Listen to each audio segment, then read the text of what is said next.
Kalau kita ke masjid itu kan pakai baju takwa, baju kuku. Kemudian ya alhamdulillah kalau kita yang mungkin sudah berangkat umroh ataupun mengikuti pakaiannya ustadz-ustadz begitu, celana naik, kemudian bajunya jubah, itu terkesan yang umum, yang masih awam itu kayak eksklusif gitu ya.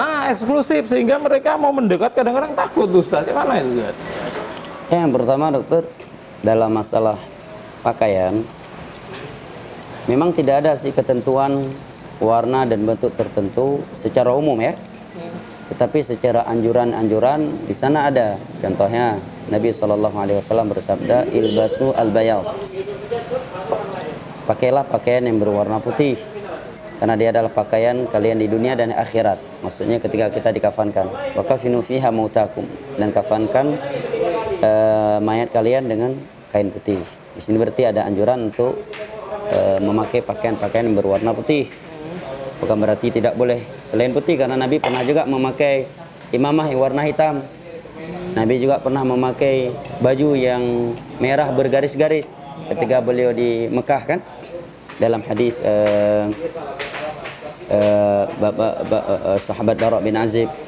Kemudian terkait jubah dan gamis, perlu kita ketahui memang terkadang sebagian orang menyangka ini pakaian organisasi jamaah pengajian tertentu. Kayaknya kalau nggak pakai baju itu kita belum dianggap jamaah itu. Enggak, ini pakaian Islami, seluruh muslim memakainya. Apakah dia mengaji di tempat yang sama ataukah tidak? Karena Nabi SAW disebutkan kan ahabbu thiyabi ilaih al-qums. Pakaian yang paling disukai oleh Nabi itu adalah gamis. Gamis itu kata para ulama adalah pakaian, sambil ngopi, adalah pakaian yang di bawah lutut. Di bawah lutut, apakah jubah ataukah gamis seperti Pak Gito yang maksudnya nggak sampai ke mendekat mata kaki. Kumus itu di bawah lutut. Yang pada intinya para ulama menyebutkan pakaian seorang muslim adalah pakaian yang menutup aurat besar. Ya. Kedua, tidak membentukkan aurat. Terkadang menutup aurat tapi membentukkan aurat. Contohnya apa? Levis kan membentukkan aurat. Sebagaimana wanita sebagai chanali, jin. Bahaya merek. Oh ya. Al-muhim lah, sebagai contoh, bukan penjelasan, maksudnya membentukkan. Kita tidak sedang mempromosikan atau merendahkan sebuah merek kan. Dan sebagai contoh, sebagaimana seorang wanita ketika dia menutup seluruh auratnya, kan tidak boleh dia memakai pakaian yang ketat yang akan membentukkannya. Maka demikian pula untuk laki-laki. Jadi bukan sekadar menutup, tapi apabila membentukkan itu juga terlarang dalam Islam. Karena ada kaidah dalam Islam, menutup pintu fitnah, pintu kerusakan, itu sesuatu yang dianjurkan, mencegah kejelekan sebelum terjadinya. Apabila celana dan pakaian tersebut menutup aurat sehingga memberikan membukakan pintu kejelekan, apalagi yang menilai dan melihatnya adalah lawan jenis, ini juga sesuatu yang tercela kan. Terkait celana cingkrang, celana di atas mata kaki, memang itu perintah dari Nabi dokter, bukan sekedar karena udah ngaji itu berarti celana harus cingkrang. Enggak, memang banyak hadis-hadis tentang celana cingkrang. Memang beberapa hadis kalau kita sampaikan sebagian orang terkejut, tetapi mau bagaimana lagi, itu hadis Nabi kan. Dalam riwayat Imam Al-Bukhari dari Abu Hurairah atau Abu Sa'id Al-Khudri radhiyallahu an, Nabi bersabda, ma asfala minal ka'baini fa finnar. Pakaian lelaki yang di bawah mata kaki tempatnya neraka. Bahkan Al-Imam Az-Zahabi, ulama besar Syafi'i ini, dalam kitab beliau Al-Kabair, beliau menyebutkan bahwa itu termasuk dosa besar bagi kaum lelaki-laki. Jadi masalah celana cingkrang, gambaran secara umum perlu diketahui bahwa ulama sepakat bahwa cingkrang itu lebih afdal, itulah sunnah dan itu paling selamat. Kedua, ulama sepakat bahwa menutup mata kaki tujuan sombong, berpenampilan gegaya, ini haram. Cuma yang terjadi kesilangan pendapat di antara ulama, kalau dia memakai celana atau sarung di bawah mata kaki tanpa ada niat sombong, tanpa ada niat gegaya. Nah, di sini ada 3 pendapat. Sebagian ulama berpendapat makruh, sebagian ulama ada yang berpendapat haram. Sebelumnya saya ingin mengingatkan, dan kita tidak boleh berburuk sangka kepada orang ketika dia nggak cingkrang, pasti sombong. Cuma tetap pembahasan ilmiah harus kita bahas ilmiah. Nah, sekarang mana yang lebih ilmiah? Lebih ilmiah cingkrang. Karena kalau cingkrang selamat langsung, nggak ada khilaf. Sebagai contoh nih, ini ada dua jalan bisa menyampaikan kita ke Lunga. Satu jalan sepakat seluruh masyarakat itu paling aman, paling bagus, paling cepat. Ada satu jalan lagi sebagian orang bilang, oh banyak rusaknya, bahaya di situ. Ada yang bilang bagus, lebih aman ambil jalan mana? Yang udah jelas ini kan. Kalau cingkrang udah jelas hadis Nabi tadi, dan ulama sepakat itu yang lebih afdal. Adapun hadis-hadis yang digunakan untuk membenarkan tidak cingkrang, menguatkan pendapat, itu hadis-hadis yang sisi pendalilannya nggak tepat. Yang menyatakan tidak tepat apa? Bukan saya. Para ulama seperti Ibnu Hajar Al-Asqalani, Imam Syaukani, ya, dan ulama-ulama yang lain. Contohnya apa? Yang mereka sering pakai adalah hadis Abu Bakar radhiyallahu anhu, bahwa Abu Bakar memakai sarung yang di bawah mata kaki karena melorot. Kemudian Abu Bakar berkata kepada Rasulullah, bagaimana dengan sarung? Ya Rasulullah, inna izari yastarkhi. Wahai Rasulullah, sarungku melorot sehingga menutup kedua mata kaki. Pertanyaan Abu Bakar ini kepada Nabi ada sebabnya, karena sebelumnya Nabi menyebutkan di antara tiga manusia yang tidak diajak bicara, tidak dilihat, dan bagi mereka azab pedih di hari kiamat adalah lelaki-lelaki yang memakai yang isbal karena kesombongan. Maka Abu Bakar menjawab, ya Rasulullah, bagaimana dengan sarungku yang terkadang melorot? Maka Nabi menyatakan, kamu tidak termasuk dari itu. Para ulama menerangkan, hadis ini tidak membenarkan kita boleh memakai pakaian di bawah mata kaki dengan beberapa alasan. Yang pertama, hadis Nabi tentang celana di bawah mata kaki jelas. Hadis Abu Sa'id atau Abu Hurairah dalam Sahih Bukhari tadi, ma asfala minal ka'baini fa finnar. Apa yang di bawah mata kaki dari pakaian lelaki tempatnya dalam neraka. Kedua, hadis Abi Hurairah ini, Abu Bakar yang menyatakan, ya Rasulullah, sesungguhnya sarungku melorot sehingga menutup kedua mata kakiku. Maka Rasulullah menjawab, engkau tidak termasuk dari orang yang melakukannya karena kesombongan. Syekh Utsaimin menerangkan hadis ini dengan beberapa penjelasan, bahwa hadis Abu Bakar ini tidak menutup atau membuat kita untuk meninggalkan hadis yang menyebutkan bahwa di antara apa yang menutup kedua mata kaki adalah neraka, karena beberapa alasan. Yang pertama, hadis Abi Bakar memiliki rincian yang lebih rinci, yang ini menyebutkan satu sifat. Dalam hadis Abi Bakar tadi, Nabi menyebutkan tidak dilihat oleh Allah, tidak diajak bicara oleh Allah, tidak disucikan oleh Allah, dan bagian azab yang pedih. Ini khusus untuk yang cingkrang, orang yang menutup kedua mata kaki karena kesombongan. Adapun hadis Nabi tadi yang bunyi umum, apa yang di bawah kedua mata kaki empatnya neraka, ini ancaman dengan neraka untuk orang-orang yang menutup kedua mata kakinya tanpa sombong. Artinya ini juga dosa, tapi kalau ditambah kesombongannya, dosa lebih besar dan ancamannya pun lebih besar. Penjelasan yang kedua, kata Syekh Utsaimin, Abu Bakar menyatakan sesungguhnya sarungku melorot, yastarkhi, menunjukkan apa? Beliau tidak terbiasa dengan menutup kedua mata kakinya. Yang namanya sarung melorot, berarti sebelumnya apa? Di atas, kemudian turun tiba-tiba. Karena faktor pinggang beliau yang kecil. Alasan, ya udah kendor gitu. Alasan yang kedua, Abu Bakar ada rekomendasi dari Nabi, Anda tidak termasuk dari orang yang sombong. Nah, kalau kita sekarang yang melakukannya, kita pakai celana di bawah kedua mata kaki. Yang pertama menyelisih hadis yang pertama tadi. Yang kedua, siapa yang merekomendasikan kita? Abu Bakar merekomendasikan bahwa beliau tidak sombong, Nabi SAW. Kalau kita, siapa yang merekomendasikan bahwa kita tidak sombong? Dan itu pun Abu Bakar sarungnya yastarkhi, melorot. Artinya tidak selalu beliau memakainya di bawah mata kaki. Yang namanya melorot kan jatuh tiba-tiba. Ya, jadi kalau khusus masalah cingkrang, memang itu ketentuan di dalam Islam, bukan ciri ini anggota pengajian tertentu. Demikian pula juga bahwa pakaian ini bukan pakaian eksklusif.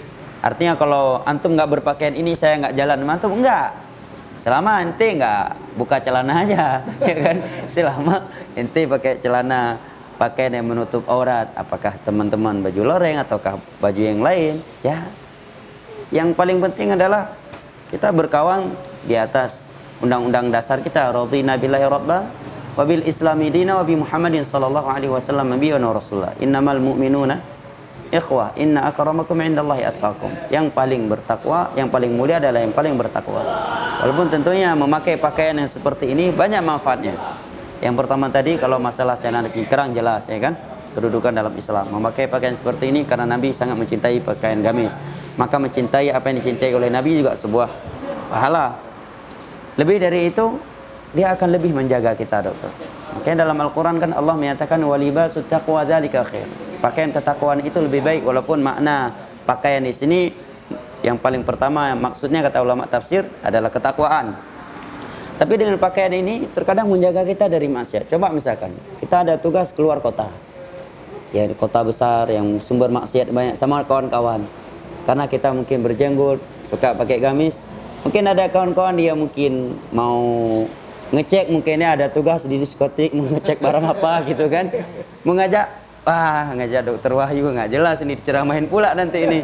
Ya masa kita ajak dia pakai gamis, bisa lari orang di diskotik. Nah, akhirnya menjadi sebab kita terjaga kan. Ya lihat, ada sebuah kejadian, sebuah cerita lah ya, renungan untuk pelajaran ya. Ya ada seorang teman mungkin karena pakaiannya lagi agak ya anak muda sedikit lah, agak gaul dikit. Dia turun di sebuah kota yang di situ memang pintu-pintu maksiat terbuka. Malamnya supir taksi menawarkan, mohon maaf, wanita-wanita nakal ke dia. Dan menunjukkan kalau diskotik ini yang high class di sini, yang agak ke bawah di sini. Pertanyaannya, apa sebab supir taksi tadi berani menawarkan hal demikian ke dia? Yang pertama, karena penampilan. Terus gaya bicara dia. Coba kalau misalkan dia pakai gamis, peci di kepala, mungkin nggak supir taksi menyatakan kalau diskotik high class ke sini? Enggak, pasti supir taksi bilang kalau masjid yang besar di sini Pak Ustadz, ya kan? Kalau masjid kecil di sini Pak Ustadz. Pasti begitu.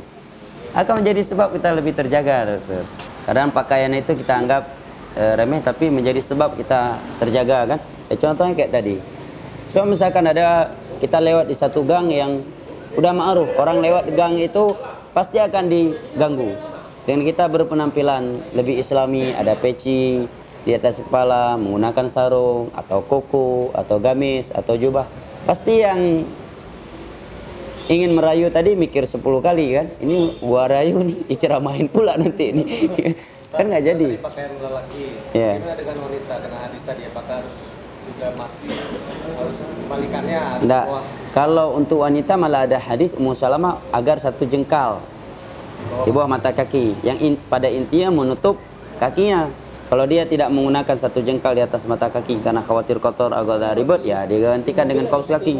Al-muhim karena kaki aurat agar tidak nampak. Jadi nggak mesti 1 jengkal sampai melorot-lorot ke tanah, tapi dia pakai misalkan sejajar dengan mata kaki, tapi kakinya tetap nggak nampak karena dia pakai kaos kaki sehingga auratnya tidak nampak. Karena secara umum pakaian wanita itu sebagaimana dalam firman Allah dalam surat An-Nur, wala yubdina zinatahun, dan juga firman Allah dalam surat Al-Ahzab, ya ayuhan nabiy qul li ibanatika wa kulli azwajika wa banatika wa nisa'il mu'minina yudinina 'alaihinna min jalabibihin, bahwa seluruh tubuh wanita itu tertutup, dan cadar itu bukan pakaian yang eksklusif, pakaian wanita-wanita kajian-kajian tertentu. Istri-istri Nabi bercadar, istri para tabi'in, 4 mazhab itu sepakat tentang cadar. Mereka sepakat wanita wajib bercadar, 4 mazhab. Kalau wanita tersebut cantik dan menimbulkan godaan buat kaum laki-laki. Dan mereka sepakat kalau wanita itu memakai cadar lebih afdal. Hanya saja mereka berselisih. Kalau wanita tersebut wajahnya ya mungkin tidak terlalu menggoda, karena mungkin nilainya cuma 3,6. Cuma itu relatif juga kan? Ya 3,6. Ya. Nah di sini letak khilaf. Apakah wajib bagi dia menggunakan cadar ataukah tidak? Setelah kesepakatan mereka bahwa yang lebih afdal bagi dia adalah memakai karena ada anjuran. Dan yang rajih adalah harus memakai. Kenapa? Karena keumuman ayat dalam surat An-Nur tadi. Bahkan ada sahabat Nabi yang berpendapat bahwa firman Allah wala yubdina zinatahun tadi, jangan mereka menampakkan perhiasan mereka, yang boleh nampak cuma 1 mata. Sekarang 2 mata aja yang nampak dari bilang Ninja Hattori. Mana kalau ada wanita yang pakai cuma 1 mata yang nampak? Dan itu ada pendapat para sahabat Nabi. Ya. Kemudian kalau ada yang berkata, itu kan di zaman itu pakai baju tempe. Kita katakan Al-Quran hanya untuk di zaman Nabi atau sampai hari kiamat? Berlaku Al-Quran untuk sampai hari kiamat. Dan masalah pakaian tadi dalam 2 surat, surat An-Nur dan Al-Ahzab, dan itu sampai hari kiamat. Kedua, alasan kedua, Allah menyatakan ke dalam surah Al-Ahzab tadi, wahai Nabi, katakan kepada istri-istrimu, putri-putrimu, dan istri-istri kaum mukminin. Menunjukkan umum, bukan hanya untuk istri-istri Nabi, bukan pula hanya untuk putri-putri beliau. Kemudian jawaban yang berikutnya, kalau di masa Nabi aja dianjurkan pakai itu, apalagi di masa kita sekarang yang banyak kucing garong dan buaya darat. Masa itu kan Masya Allah, laki-laki sekali Abu Bakar, Umar, Uthman, Ali, dan yang lain-lainnya, orang-orang lelaki yang bertakwa kepada Allah, sudah dianjurkan pakai cadar, dianjurkan memakai pakaian-pakaian yang menutup aurat dan tidak menutup aurat bagi kaum wanita. Apalagi di masa kita sekarang, kan begitu. Barakallahu fiik. Pak Dato, kunci mobil lah. Ustaz, tanya ya, untuk batasan kaum laki-laki itu untuk aurat gimana, Ustaz? Mayoritas para ulama menyebutkan aurat kaum lelaki itu definisinya adalah dari pusar ke lutut. Nah, pusar ke lutut. Itu pendapat jumhur ya. Namun wallahu a'lam bishawab, pendapat sebagian ulama yang rajih adalah sawatan, dua aurat besar, dubur dan kubul. Dan bahwa paha bukanlah aurat, dengan bukti dalil yang sahih, Nabi sedang duduk membuka pahanya, paha beliau terbuka. Datang Abu Bakar, beliau tetap masih membiarkannya terbuka. Kemudian datang sahabat Umar bin Khattab radhiyallahu anhu, beliau tetap masih membiarkan pahanya terbuka. Setelah itu datang Utsman bin Affan, baru beliau menutupnya. Maka Umar bertanya, ya Rasulullah, datang Abu Bakar, Anda masih membiarkan paha Anda terbuka. Datang saya, Anda juga masih membiarkan paha terbuka. Begitu datang Utsman, Anda langsung menutupnya. Maka Rasulullah menjawab, innal kaifa la astahi mimman yastahi minhul malaikah. Bagaimana saya tidak malu dari seseorang yang malaikat saja malu darinya, maksudnya Utsman bin Affan. Sisi pendalilannya, andai kata paha itu aurat, Nabi nggak akan pilih kasih, karena perbuatan yang haram kan nggak bisa. Kalau di depan si fulan saya buat haram, kalau di depan yang lain nggak mungkin. Andai kata itu aurat, pasti dari awal Abu Bakar datang beliau sudah menutupnya. Nah, ini secara ilmiahnya auratnya. Adapun namun bukan berarti karena bagian aurat itu tadi kata usaparan cuma dua aurat besar, Bang Rasisno ke Penayung cuma pakai celana dalam atau celana olahraga, itu enggak. Nah, di sana kan ada kaidah-kaidah Islam yang lain yang menutup pintu kerusakan, itu sesuatu yang diperintahkan. Ya, kemudian melakukan sesuatu yang tidak menimbulkan fitnah, itu juga sesuatu yang diperintahkan. Oleh karena itu Nabi tidak mau merubah bentuk Ka'bah yang ada. Seperti pembangunannya Nabi Ibrahim, khawatir akan muncul fitnah kan, orang akan ragu terhadap Islam, akhirnya keluar dari Islam. Demikian juga hal-hal yang lainnya yang Nabi tidak jadi melakukannya karena mempertimbangkan suatu kejadian. Namun andai kata misalkan ada kawan nampak pahanya, secara ilmiah ya kita harus bersikap ilmiah. Memang jumhur ulama berpendapat aurat, tapi sebagian ulama berpendapat itu bukan aurat. Namun tetap kalau itu menimbulkan fitnah, membuka keinginan-keinginan syaitan terhadap sebagian orang, ya wajib kita tutup. Demikian. Ini Ustaz, kaitan sama kita masih pakai baju gitu kan. Anak kan kalau kerja kan ya pakai baju seragam, kemudian mungkin bekerja jebret gitu, darah kemari, ludah ke sini, rasanya sih sudah kita pias-piaskan gitu. Oh, berarti begini dokter, masih ada bekas warna najis setelah kita cuci, begitu kan? Para ulama menyatakan apabila najis, ain najis tersebut, zatnya itu udah kita cuci semampu kita dengan serius dan zatnya sudah hilang, walaupun warnanya masih tersisa, maka ini tidak mengapa. Para ulama berdalil dengan beberapa dalil. Yang pertama dalil yang umum, itu firman Allah, fattaqullah mastata'tum. Bertakwalah kepada Allah semampu kalian. Nggak mungkin bisa dibersihkan. Seperti celana anak-anak itu kan masih membekas kuning dan semisalnya.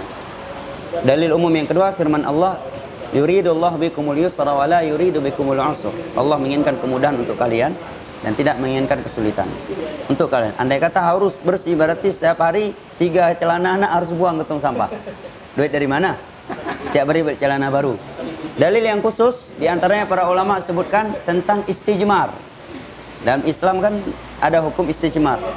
Mohon maaf, cebok atau bersuci dengan menggunakan batu yang syaratnya tidak boleh kurang dari 3 batu, dan kalau lebih harus ganjil kan, hadis Bukhari Muslim dari Abu Hurairah.